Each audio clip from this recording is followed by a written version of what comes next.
This is easily my wildest prediction to date, but stick around to the end of the video and I think you'll see that I'm not as crazy as I'm going to sound at first.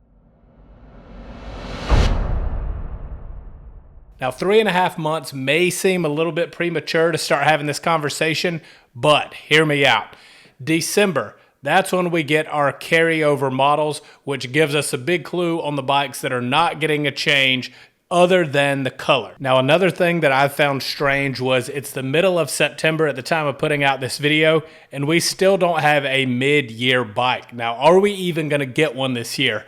The very popular CEO of Harley Davidson has started this hardwire program to dwindle down the offerings from Harley Davidson and kind of refine them, streamline everything. So do we even get a mid-year bike? And if we do, does Harley just kind of ride it in? So let's start with the Softails. And I want to start there because Harley Davidson is celebrating their 40th year of the Softail being in production. So it's possible that the mid-year bike will be some kind of special Softail. But even if it's not, I think that we can all agree the Softail lineup has gotten a bit stale.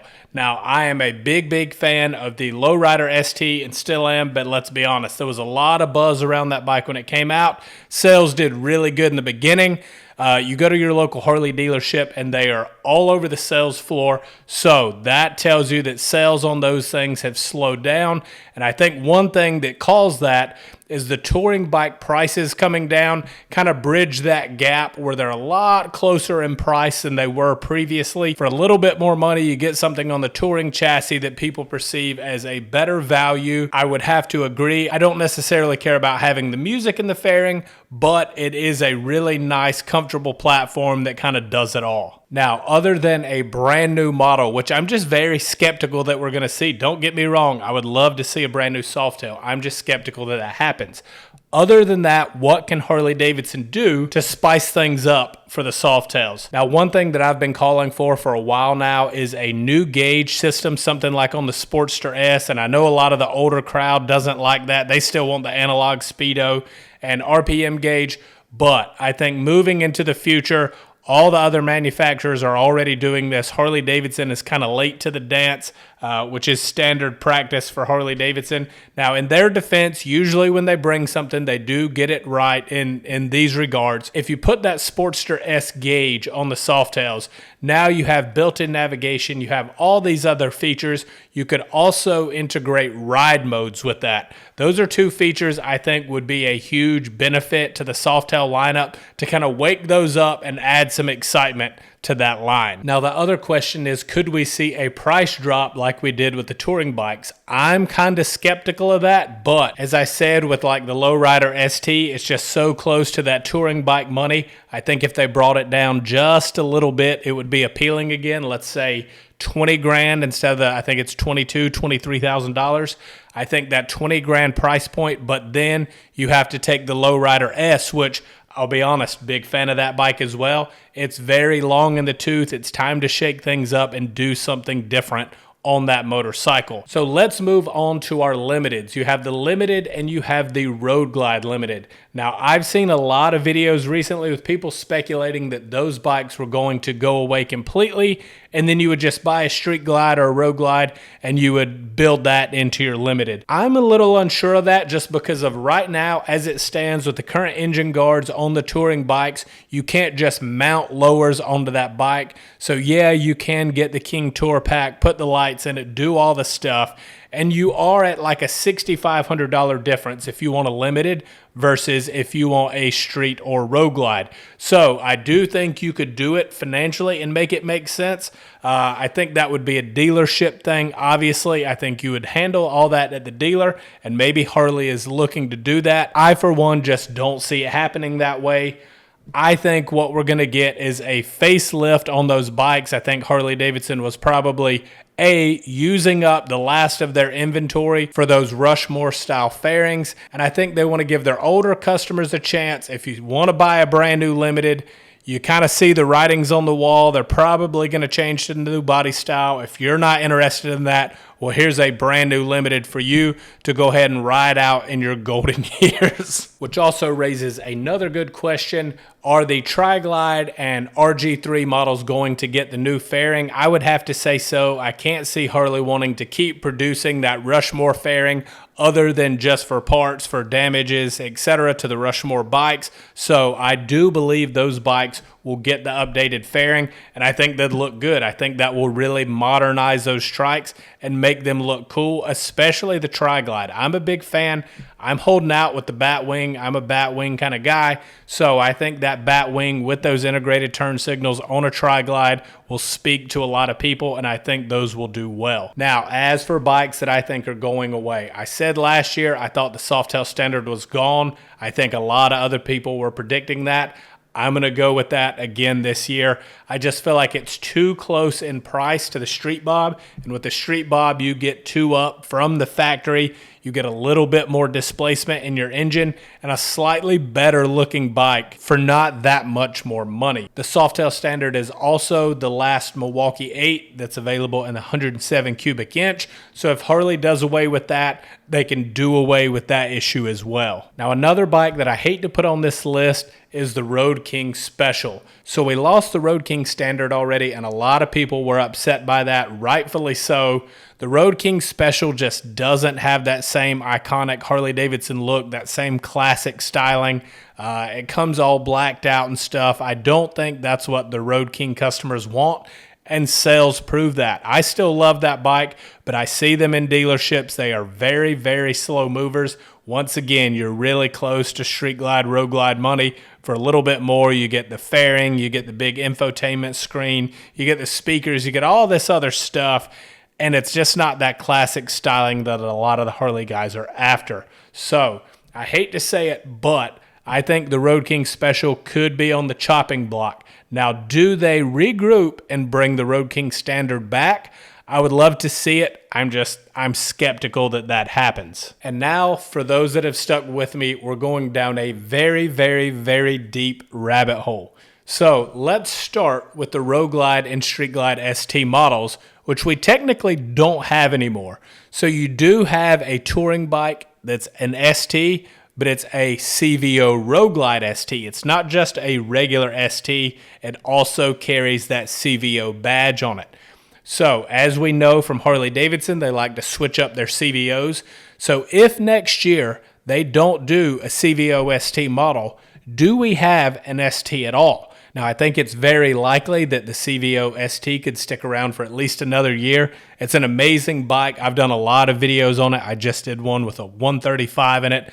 That thing is amazing. But one thing I've noticed, and again, sales are just down, period. But one thing I've noticed is when the bikes used to come in, they were sold before they got to the dealership. Now, if you check people's websites, you call around, you stop by a dealership, it's fairly likely that you'll see one on the sales floor, which means they were hot. Now they're kind of fading off. So does Harley take note of that and get rid of that bike?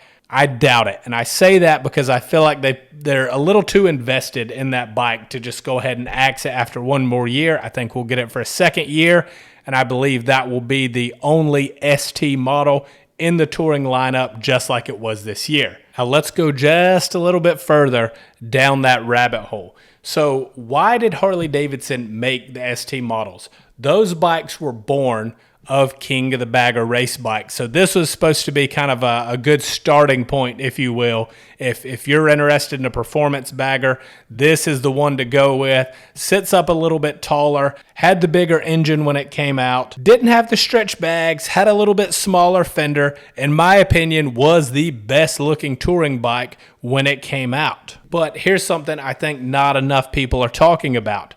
The bagger class is not the only class for Harley Davidson racing. They also have a hooligan class. And what do all of the Harley Davidson teams run in the hooligan class? They run the Pan America. And I must say, those bikes look amazing. And from what I've heard, they perform really, really well, to the point where some of the other teams were boycotting and wanting rules changed and weight things in place just to kind of even the field back up when the Pan America first started racing. So a lot of you probably already see where I'm going with this, but for those that don't, let's look at this. Harley Davidson usually puts out a bike. They wait, roughly 2 to 5 years to kind of see what people are doing with it. And then all of a sudden we get a model that kind of matches what everybody else has been doing to their bike already. Now, if you're like me and you're scrolling Instagram nonstop all day long, you'll notice a trend with the Pan Americas out there. All the Pan Americas that I'm seeing out in the wild that are getting some serious money put into them aren't to turn them into more adventure bikes. They're turning them into street bikes, going as far as putting slicks on these things, making the front ends look a little nicer, making custom tail sections. There is a lot of really cool stuff going on in the Pan America space, and you'll also notice Harley Davidson puts those out. Anytime those are shared, they'll reshare them, they'll put them out, they'll say, hey, look at this bike we developed, look at what it's turned into. Isn't this cool? Now, this year we did get a Harley Davidson CVO Pan America, so that tells us Harley Davidson is down to experiment and kind of put a little bit into the Pan America. Obviously, tons of R&D money have already put into this bike. When it first came out in 2021, it was the best-selling adventure bike from what I can recall, and I think sales are probably about half of what they were in 2021 for the Pan America, so they've got to do something to make this bike more appealing. So for those of you that still haven't figured it out, I think we are going to see a Pan America ST. Now, I'm not sure if that's what it'll be called, but I would imagine it has to be much more of a street-based Pan America. That's what people are doing with these bikes. Yeah, there's a few that are still riding them off-road, whatever. In my personal opinion, as a Harley guy, there are much better bikes for doing that. In my personal experience, the Pan America was much more fun on-road, hitting curves and stuff than it was off-road. Yeah, it's cool to take a Harley off-road, but let's be honest, that's kind of not their deal. When the Pan America came out, they tried to say, hey, we were doing this back in the early days. Well, not really. It's just the roads were crap and people were taking their Harley, in some gnarly places because that's the only bikes that were available to do it on. And then as other better options came out, they just moved to those. But I digress. Harley Davidson Pan Americas are better on the road. I'll die on that hill. I think Harley Davidson knows that. They've seen what everybody's doing. So I think we get some kind of street Pan America for the 2025 model year. Now, we know how these things go. Things tend to leak. Other things start to happen that make sense. Sometimes Harley messes up on their parts and accessories thing and puts model names that don't technically exist in the world yet, and we get some more information, just like we did with the Pan America 975 that we still have yet to see. I'm not going to talk on that because I have no clue. I'm as clueless as you. You guys let me know what you think on that bike if we'll ever see that one. All that to say, I'm sure this will not be the last 2025 video I put out pre-2025. So like the video if you enjoyed it, subscribe if you're not already, and I'll catch you guys in the next video.